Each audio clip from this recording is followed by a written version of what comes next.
Hello दोस्तों, केना छी अहाँ सबके स्वागत करै छी नया ब्लॉग में। चलो आई के ब्लॉग में अहाँ सबके देखाबो जा रहल छी बिहार के फेमस घुगनी बनाबो के एकदम आसान तरीका और देसी तरीका।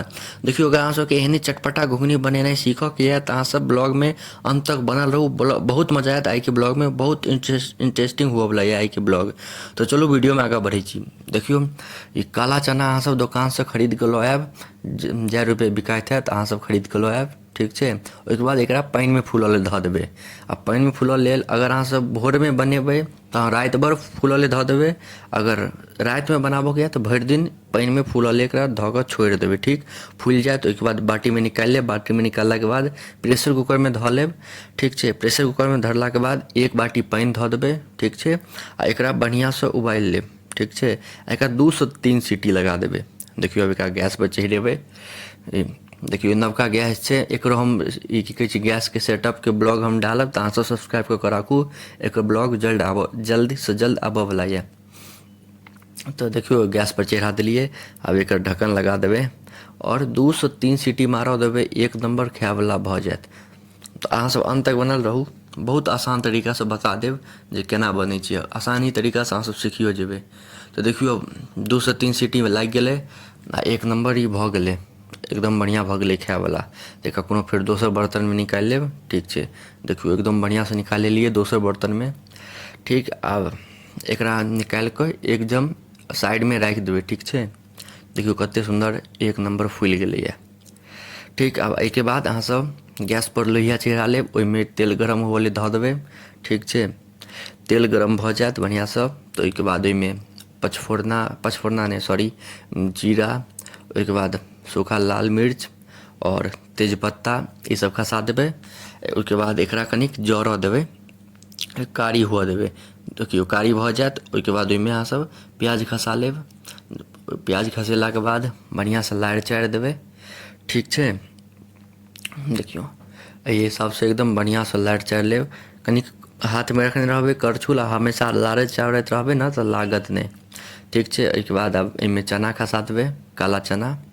ओहिके बाद काला चना खसेलाके बाद एकरा फेर बढ़िआँसँ लारि चारि लेब, ठीक छै।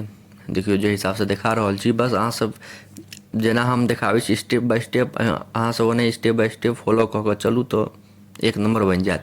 तऽ आब देखियो एहिमे आधा चम्मच हल्दी दऽ देलिए, 2 चम्मच नमक धऽ देलिए। ओहिके बाद एकरा फेर बढ़िआँसँ लारि चारि लेबै। देखियो एकदम बढ़िआँसँ लारैत चारैत रहू। हम जेना स्टेप बाय स्टेप बताबै छी ओनाही अहाँ सब स्टेप बाय स्टेप फॉलो करू, एक नंबर बनत, मजा आबि जायत खा कऽ, मस्त बनत। तो देखियो एकदम बढ़िया से लारि चारि लेब, ठीक छै। एकर मेन होइ छै सब्जी के भुजनाइ, लारनाइ चारनाइ। ई भुजबै ने बढ़िया से तऽ मजा आबि जायत। ओहिके बाद 1.5 चम्मच अहाँ सब धानी के बुकनी दऽ लेबै। ओहिके बाद 1 चम्मच दऽ देबै ई मिर्ची पाउडर, ठीक छै। ई देलाके बाद अब फेर बढ़िया से लारि चारि लेब। देखियो एहि हिसाबसँ अब बहुत आसानी से बनि जाइ छै, बहुत मस्त। आ शाम के जे चटपटा नाश्ता है, चूड़ा भूजल के साथ खाओ या मुरही के साथ खाओ, एक नंबर लागत खाय में, बहुत मस्त लगे छै खाय में। बिहार में खूब फेमस छै घुगनी, साँझ के नाश्ता चाय के साथ एक नंबर लगे छै खाय में। अब देखियो बढ़िया से भुजा गेलै। अब एहिमे कनिक चिकन मसाला या अहाँके पास गरम मसाला है तऽ ओ धऽ देबै आ बढ़िया से मिला देबै, लारि चारि लेब, ठीक छै। देखलिए कते भुजलिए, मेन भुजनाइ पर होइ छै, जते भुजबै ने ओते नीक बनत। तऽ आब भुजि लेलिए बढ़िआँसँ, आब रेडी छै ई खायके लेल। अगर अहाँ चाही तऽ एहिमे पानि डालि कऽ कनिक आलू डालि कऽ सब्जियो बना सकै छी, टमाटर डालि कऽ। तऽ एखन तऽ हम शामके नाश्ता बनाबै छी। तऽ देखियो एकदम बढ़िआँसँ तैयार छै।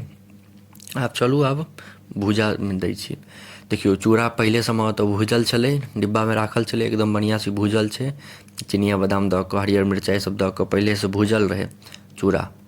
तो इएहमे अब घुगनीके निकालि लेबै। अगर अहाँ सबके पास मुरही हैत तऽ मुरहियो के साथ खा सकै छी, मुरहीके साथ आओर नीक लागत। ओना चूड़ा हैत तऽ चूड़ाके भुजि लेब, चूड़ा भुजल चूड़ाके साथ खायब, काँच चूड़ा साथ नहीं खायब, भुजल चूड़ा साथे खायब, एक नंबर लागत खायमे।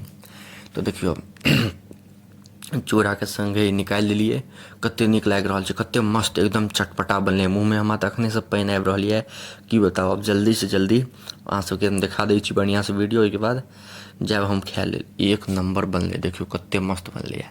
अहाँ सब कमेंट कऽ के बताउ अहाँ सबके मुँहमे पानि आबि रहल यऽ कि नहीं। और अहाँ सब घर पे एक बेर जरूर ट्राई करब ई भुजा बनेनाइ घुगनी, एक नंबर लागत। देखियो कते मस्त बनलै है।